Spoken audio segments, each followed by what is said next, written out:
And what's up, everybody? I'm back. We're back with another video game review. And just a little over a week since its release, I have finally beaten Pikmin 4. By far the game I have been the most hyped for ever. It took me just about a week to beat it. I'm recording this the day before it comes out. This review comes out. And I have been trying to get through the game as thoroughly, but also as quickly as possible. I could have gotten this up a couple of days earlier had I not gone away for a couple of days to go to Cedar Point. But I did it, finished the game as quickly as I could. Bear in mind, there's still quite a few things that I haven't done. I need to get more treasures.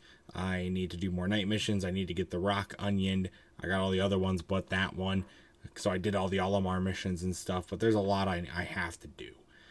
But I want to get this review out while the game is still mostly fresh in my mind, and I want to get it out as quickly as possible so that you guys can kind of get your inputs of the game in. And if you guys don't know, I am a huge Pikmin fanatic.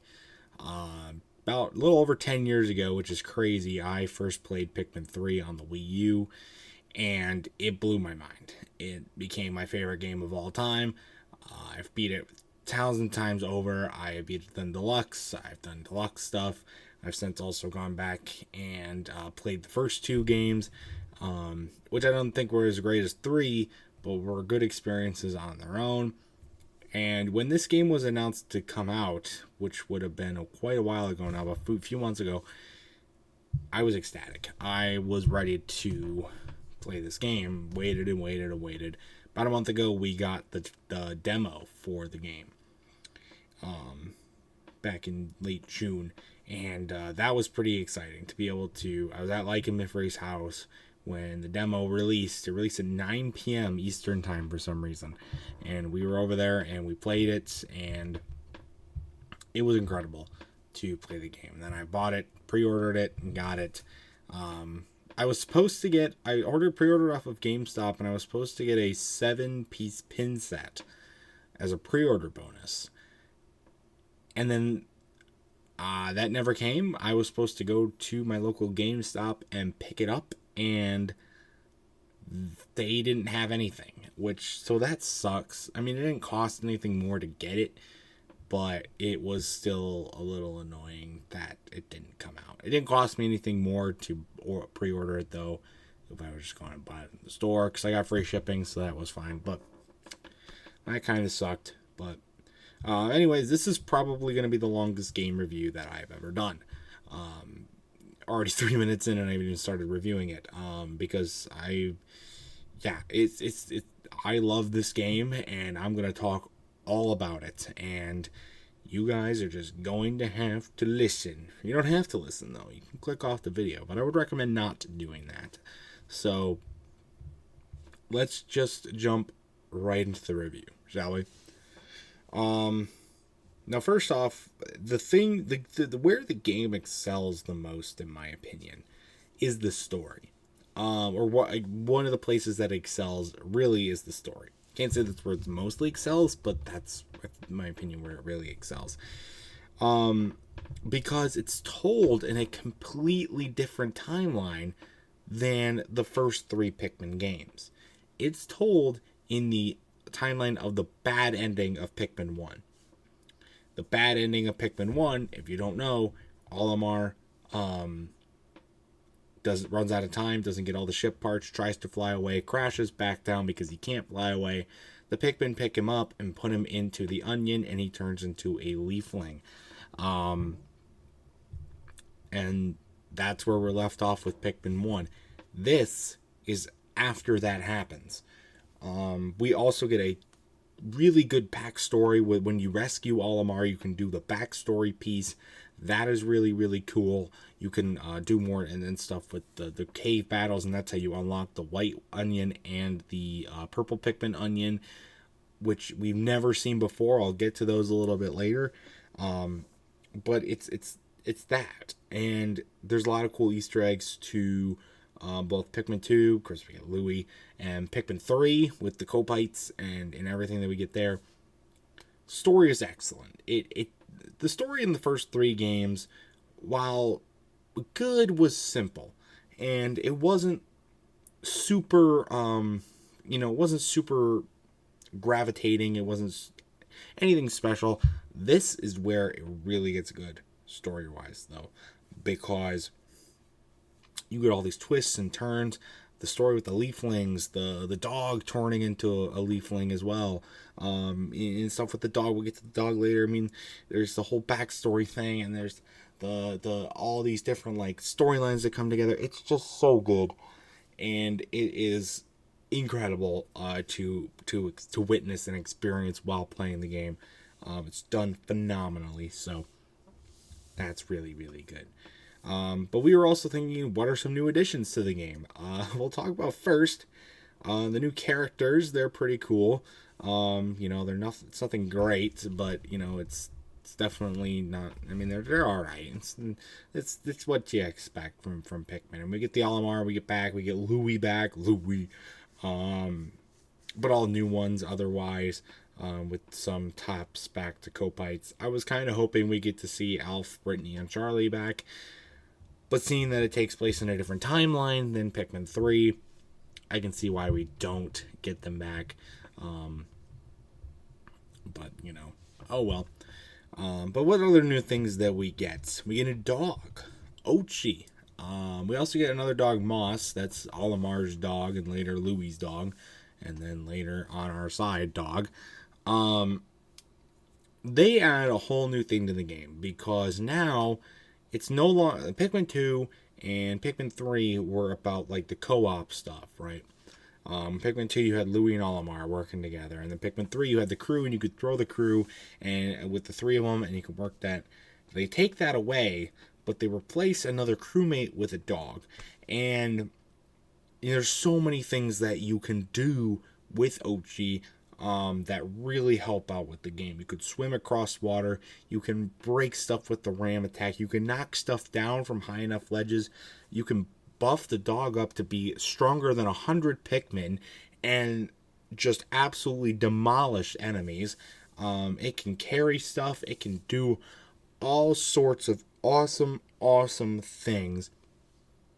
And it can help keep Pikmin a little bit more crumpled up together. You can ride it across. And it's just so awesome what the dog can do. The only downside, I guess, is the dog doesn't have a lot of health. And you can upgrade the health, but it's just hard to do that. It doesn't really help much. And I just... be so good. But Ochi's a really good companion and a really good replacement for the extra people. I say that's probably better because you have somebody else that can carry stuff, that can attack, versus the crewmates which couldn't do that. So, and also Ochi can command Pikmin, throw Pikmin, carry Pikmin on his own. So you get all the same stuff, and Ochi can jump. Thank the Lord, something can jump in this game finally. It's awesome that we can do that. So, all good. Like a great addition to the game, I think. So, what other things did we get to this game? We got 2 new Pikmin types in this game as well. First, I'll talk about the Ice Pikmin. I think the Ice Pikmin are really good. I was not expecting a whole lot out of them, and quite frankly, partway into the game, I was kind of thinking my fears were coming true, that they were not really going to be that strong of an addition. But as you go on in the game, it changes completely. They become so important. Not necessarily with like the big bosses. The big ones they're pretty useless about, but when it comes to like some smaller bosses, like mini bosses, they are awesome because they can freeze them and make them immobile, letting your Pikmin be able to make an attack. And when there's a lot of them working together, when something's frozen, I mean, they can be unstoppable. They could freeze things and just take them out. And it's really good that we can do that. I think Ice Pikmin were a great addition to this game. I was also worried that they were going to invalidate the blue Pikmin, because I thought they were going to be able to go in water. They can go in water, they just can't do anything in the water, but they can survive in the water. They can freeze water, though, as well. That I didn't use that much, because I think most of the time when you really need it, it can be just in too high of an amount that you'll have or want to use, so that it can be kind of irrelevant in some situations. But I used it sometimes. That was pretty good. But they don't invalidate the blue Pikmin, because the blue Pikmin are still the only ones that can do anything in the water, which is good. I think that was a good move on their part, because it would kind of be pointless if both ice and blue Pikmin could do the same thing. So they were really good. But we also get glow Pikmin, and we get night expeditions. I'll talk about these both simultaneously. The glow Pikmin I think are really good. It sucks that you can't use them in all situations, though, in all places. You can only use them in the caves or at the night expeditions. But the night expeditions are awesome.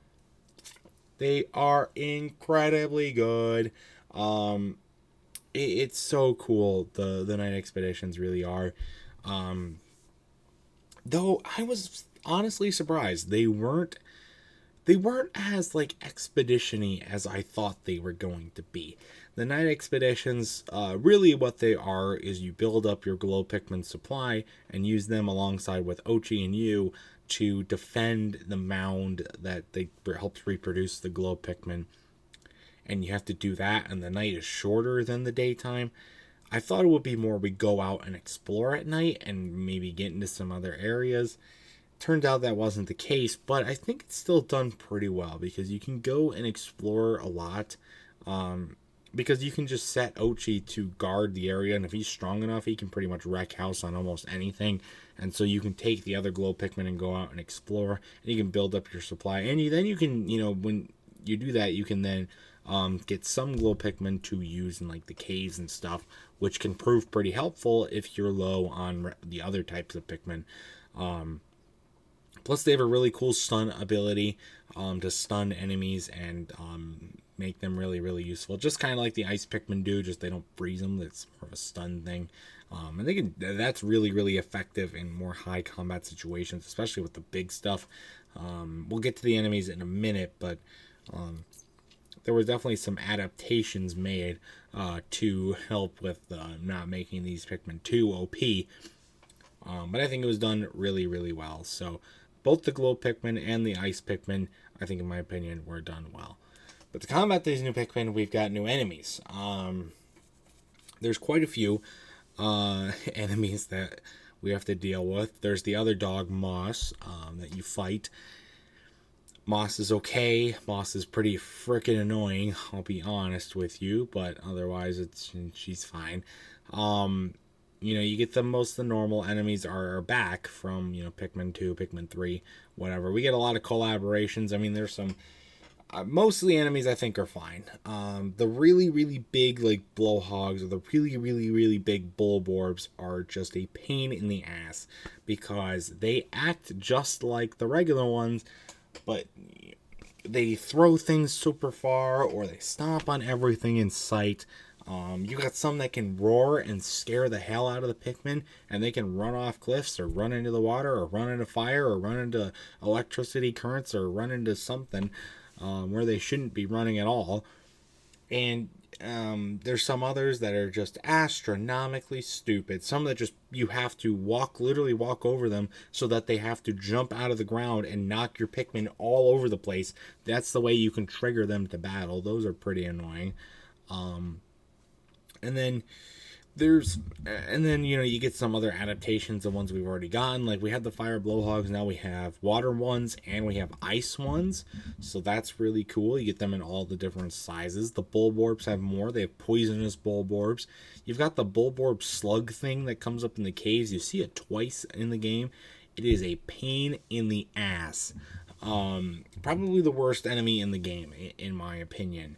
It's just way too OP, and it has a really technical way of approaching it, and it's just super stupid, and I didn't like it. But you get kind of like slug bulborb stuff too, like little ones. They're alright. You got like the spider stuff that can steal your items, and you gotta like fight it to get it back, and they can be element specific. You've got the giant daddy long leg things that you gotta kill. There's 2 versions of those. One of them has a fucking turret inside of it, and you can just go psh, psh, psh. Those things are a pain in the ass, but thankfully you don't experience them too much in the game, so that's fine. But then you also have the regular ones. They're and you get ice ones too. They're not that bad, but just a lot. It's very great wide variety of different enemies in the game. Some are just there's a lot that are just a pain in the ass to deal with though, and but thankfully most of the bigger ones you only deal with like once or twice. There's also no bosses, no boss structure that we saw in Pikmin 3. And I liked the boss structure in Pikmin 3. It helped cap off the area that we were in, and it helped with making more, have more utilization for all the types of Pikmin. So I was kind of sad with that when I found out there weren't going to be any specific bosses in the game, like a main line of them. You do get like a bunch of mini bosses. The burrowing Snargate is back, along with a bunch of other like new ones, and of course I said the daddy long leg things already are back in the game too, along with some like giant like in-ground bulborb things that pop out of the ground and can eat you. I would consider those mini bosses, but you can encounter them whenever. They're not like a linear story point in the game. Do have a final boss though, and while we're on the topic of enemies, I do want to talk about the final boss. It is a pain in the ass. It's not necessarily a OP or like super hard final boss, but it has multiple different stages that you have that are element specific, and since you can only, and then it sucks because it's in a cave, and we get into the caves in a minute. But you can only, but like because of the type restriction, it's super much of a pain in the ass. What I would end up doing is, since it would let me save my progress after I beat each type, I would save and then go back to the surface, get a bunch of the type that I needed, go back and beat it. That worked out just fine for me, for each of the sets. So. And I think it's an alright final boss. It's challenging. It's a long, grueling final boss, just like 3's was. So I think it was pretty good. So, but then they also bring back a lot of stuff in the game. I already mentioned the caves. Let's talk about those. Those are back from Pikmin 2. And yeah, I was not a fan of them. I don't know if in my Pikmin 2 review, I don't remember if I talked about the caves a lot, but I didn't like them in Pikmin 2. I really didn't. I thought they were just super confining. The restriction for amount of Pikmin you could bring and was annoying, and there was just a lot of enemies in there that ate through your Pikmin so fast that was really hard to progress, and there was a lot of the game is spent in the caves. Well, a lot of those complaints I can bring back. They're not as confining. The enemies, for the most part, are fine. I said the slug things are really annoying. They show up in the caves. That's really it. There's a lot of other small stuff, but you do spend a lot of time in the caves. And I was kind of hoping that they would find more of a median gap, since this was kind of a combination of pieces from all 3 games. But they really dive heavily into the caves, and they're done better than they are in Pikmin 2. But they still have a lot of complaints about them, and there's just, when you're near the end of the game and you're going to this, and then the final part of the game is in a cave, and it's just a 20 sub-level thing, and you're just grueling and grinding and grinding and grinding and grinding. And then you have the restriction of only being able to bring 3 types of Pikmin into the caves, which I think is stupid. Why can you only have 3? And there's a limit for the most that are on the main, like the overworld piece as well. Why is there a limit? Why can't we have as many types as we want out? You could do that in 3. Why can't you do that here? That was pretty annoying. But then you get to that's why kind of what I did for the strategy at the end of the game, because I can't just have 20 of each type out. I can only have a few, and so that's yeah. But there's a lot of good varieties of enemies in the caves. There's lots of treasures to find in the caves, and that is where you do find the castaways, and so there's definitely a lot to unpack with the caves. And if you're a fan of Pikmin 2, then you're really going to like this because of the fact that the caves do come back. So that's really, really, really cool. My conclusion about the caves: they're done better, but they're far from perfect. And I just wish they hadn't leaned so heavily onto the caves. But what about the types? All the Pikmin types are back from the first 3 games. Yes, that includes the white Pikmin and the purple Pikmin. They are back in the main game for the first time since Pikmin 2, and every type of Pikmin has their own reproduction system. I say not onion because the glow Pikmin don't have an onion. Every other type does. The glow Pikmin have that mound thing, but it does the same thing as an onion, so fine. I still haven't found the rock onion. I found every other type's onion. And yes, white Pikmin and purple Pikmin have their own onion. It's about damn time they had their own onion. And you get it through a cool way with the Olimar's backstory thing, and you got to go through the trials of the sage. I'm not going to go off too much about the trials of the sage, but God, it's more cave. It's just more cave bullshit. That's all I should really say about it. But the rewards are 100% worth it, because especially for the purple onion, you're going to need the purple onion. You're really going to need all of them, though. And so you're definitely going to want to find out where the rest of them are and collect all the onions possible. And it's really, really cool that all of them have an onion this time around, for a cool color representation, and also good for types. Once again, I wish you could have more than 3 out at a time, or more than 3 types.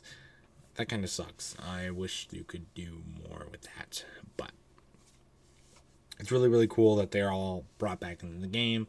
And you think maybe they'd have too many. And some of them are definitely a little more relevant than others. There's not a lot of use for the red Pikmin anymore.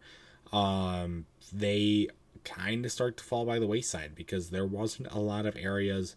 There was a couple caves specific to them. There's some other enemies that are still mostly fire specific, and there's a part of the final boss that's fire specific. But compared to earlier games, they are not as well utilized anymore. The flying Pikmin I thought were pretty useless outside of their piece in the final battle of the game, and a few other things. They seem kind of irrelevant now. Blue Pikmin I thought were more relevant than ever. Yellows turned out to be pretty handy. Rock Pikmin, dude, got the biggest nerf possible, though, in the game. What do I mean? They can't survive getting crushed by anything anymore. And not some stuff they can still survive being crushed, but the bigger stuff they don't. And I'm thinking, they're made of rock. Their whole point is to be rock and not be crushed by anything, and now you're taking away one of their defining traits. Is that not the definition of a nerf? They're not as effective in combat anymore, and there's just not a lot of situations where you're going to need rock Pikmin outside of breaking down some walls, which you could also just do with bombs if you had the bombs.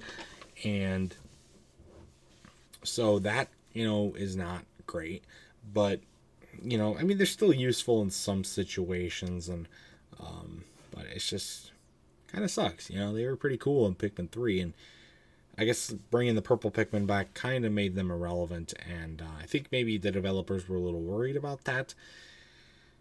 But I wish they would have had the same level of strength, and maybe a little bit more utilization would have been able to keep them for 4. So those are the Pikmin types that return.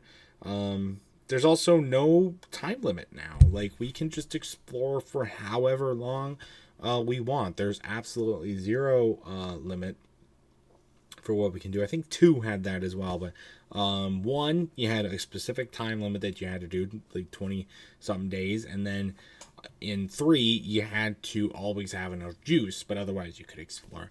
Gone. There's still fruits that you can collect, but a lot of other treasures mixed in as well. And the treasures are really, really cool. They were some of my favorite parts of the game. There is just a lot of cool stuff that you unlock for treasures, and I think the coolest pieces are and this is where it's kind of a callback to old Nintendo systems. You get two Switch Joy-Cons that you can carry back, Game Boy Advance SP and NES controller, a GameCube Wavebird controller, a GameCube disc.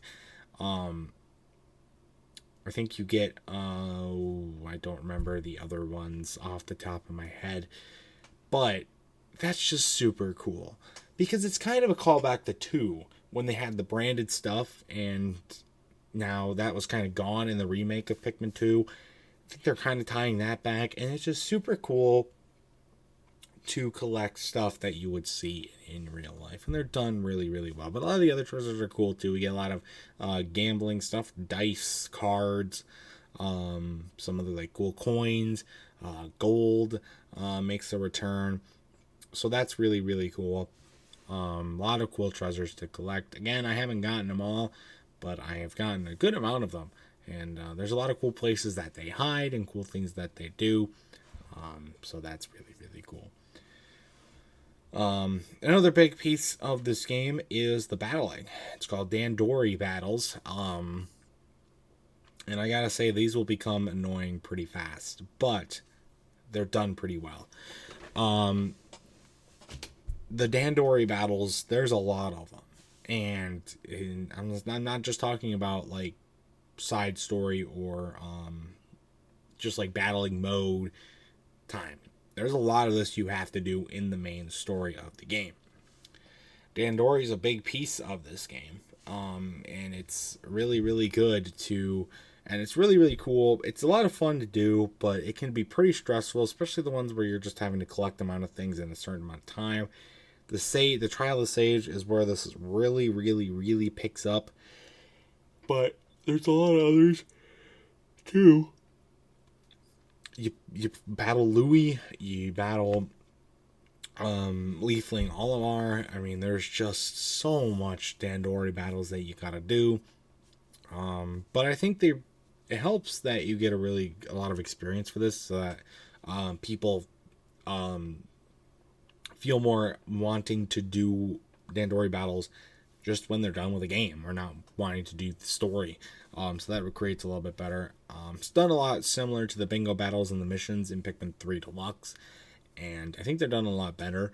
There's a lot more stuff to collect and a lot of cool things to see and do. So that's really, really good. The Dandori battles are a lot of fun, but again, there's just a lot of them, and they can get really repetitive, especially when they're going back to back to back to back in an area of the game. So I kind of wish that that really wasn't the case. So that's really, really good. But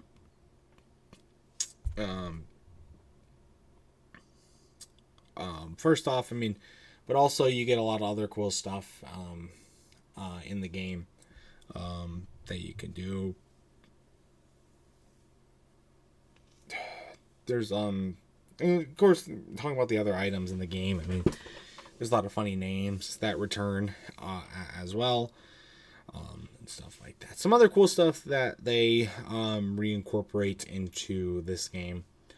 There's now a base area where the big ship, the SS Shepherd, lies, and you start your day there, but it doesn't actually count towards your daytime.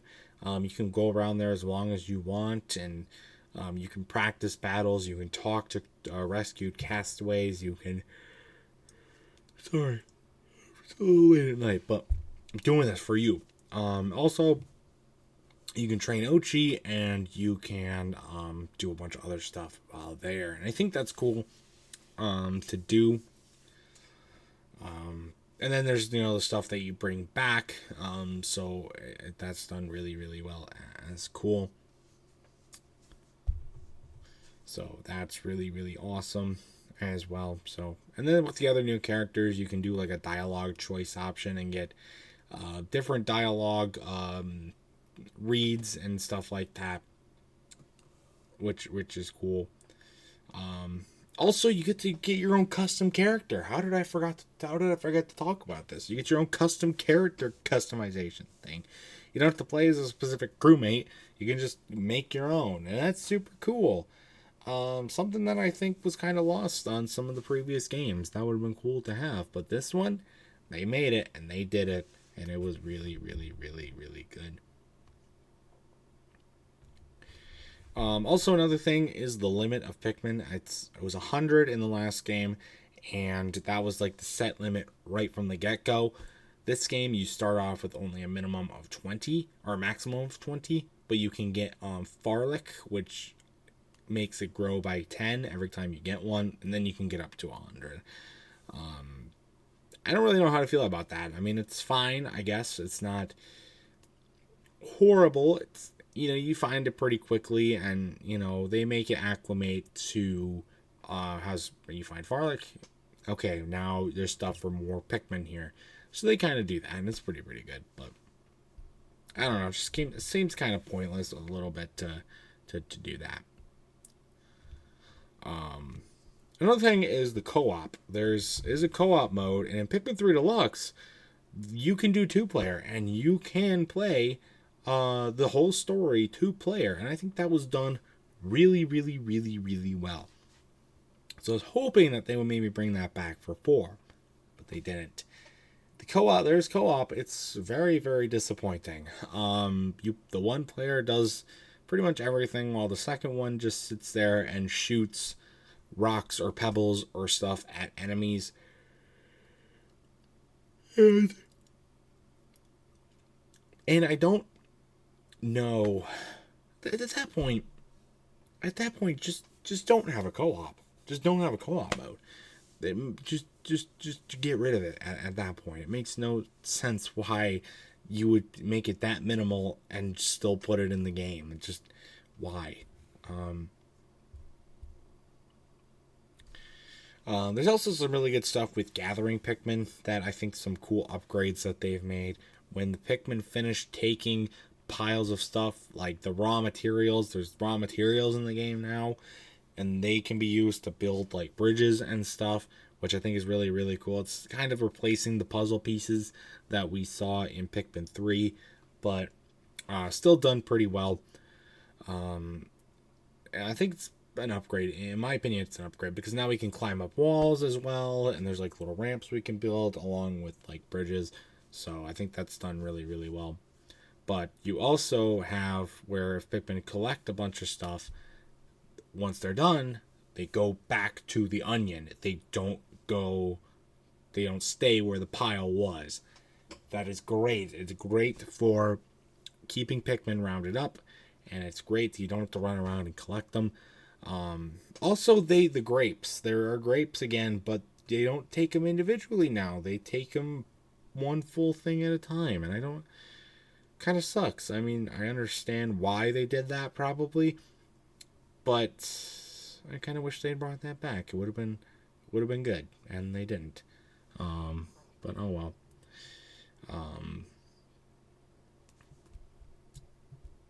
Yeah. Another cool thing that they brought into this game is gear. There is specific gear that you can now also spend raw materials to buy and get. You can get fire resistance, ice resistance, electric resistance. You can get extra health, extra speed. You can do the same thing for Ochi the dog as well, along with, treasure gauges, which become really, really helpful later on in the game, I guarantee you. There's, you can buy the the whistle for the charge function, which that I'm kind of sucks that that has to be bought now instead of just being implemented right away. But oh well. You can have extra defense or bunch of different stuff. And the gear, you know, I was kind of annoyed at it at the beginning that they just didn't incorporate that right away, or as like something you get as you go through the game. But it's done really, really well. Actually, I was pretty surprised, and so I was pleasantly surprised about that. I think it's done really, really cool, and there's a lot of cool stuff that you can get and do.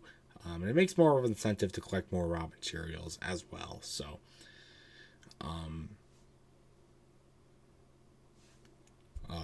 stuff like that.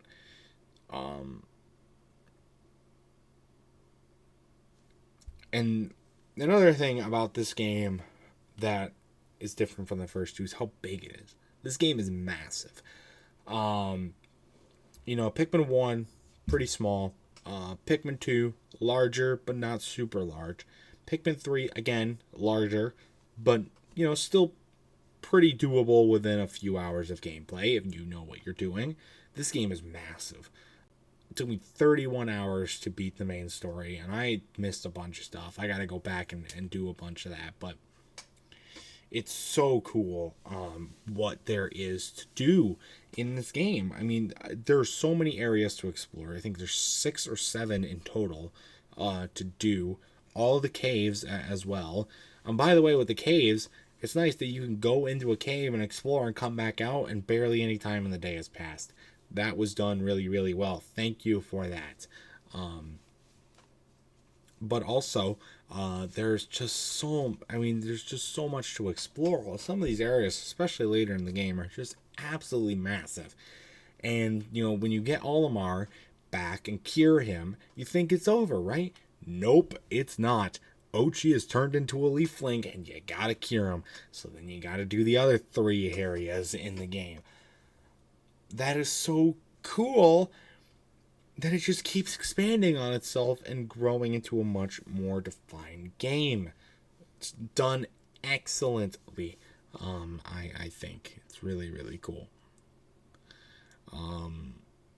Another thing, a little touch, I like the different title screens that you can get as you go through the game. Sometimes they're in the house area, sometimes they're in the nature area. I think that's done really, really, really well. So that's pretty cool. Also, I mean, I gotta talk about the graphics. This game UI looks so good. Very clean, very, very crisp, and just looks incredibly good. So, that's really, really, really, really, really good. And like I said, I don't really have anything else bad to say. And that's other cool callbacks to Pikmin 1. The log number, it reads the same year as Pikmin 1 came out, 2001. That's really, really cool. There's lots of other cool like callbacks to the other games, kind of like with the food shortage thing, the thing about Louis, and a few other things. So that's really, really cool. And like I could go on and on and on about this game. I really could. And I'm not done playing it, but I've experienced a lot of this game, and I have done a lot of it. And playing it, I can wholeheartedly say this is probably the best game I've ever played. It is just full of stuff to do, things to see, characters, lots of different types of Pikmin, lots of different types of enemies, long game, but not too long. Cool stuff to grab and explore, enemies to fight, things to do. The music, I didn't even talk about the music. The final boss music, just for example, is just incredible. And there's just so much to explore and so much to see. Like, there's just... can't get enough of this game. And I think that's what what the developers of the game were hoping for. And, where where can I even begin to thank my gratitude? I waited over 10 years for this game to come out, and I was not disappointed in the slightest. It can be infuriating at times, especially later on in the game. It can feel like a drag with the caves and the Dandori battles and all this sorts of stuff. But at the end of the game, I think that you are going to feel very accomplished, and also a lot of gratitude, a lot of happiness for the game that you just completed. And I hope that if you ever play this game, you feel the need to go back and do more, like I did for 3, and now I've done for 4 as well. So, where do I even begin? I have to give this game a 10 out of 10. It's an amazing game, and I don't think another game's going to come close to it this year. Maybe it will come close, but I don't know. I did say this would be my longest game review. We just crossed the 40-minute mark. Probably going to go into the 41-minute mark. I'm going to cut it here because I'm getting tired, and I also went through all my notes, and I mostly just want to get back to playing the game. But I know there's a bunch of stuff that I missed talking about here in the review, but that just gives you more reason to go play it yourself, right? So I want to know what you guys think about this game. If you've played it in about the week and like 2 days that it's been out, I want to know in the comment section down below. How is it? And did you like it? Was it your first experience, or was it your 4th experience if you played all 4? Let's just have a conversation. I'd love to know. Again, in the comment section down below. So that's going to do it for this review and this video. So I thank you guys for watching if you stuck around this long. And stay tuned for much more amazing content, including more game reviews and other awesome stuff. And until next time, see you guys later. Copy that. Goodbye.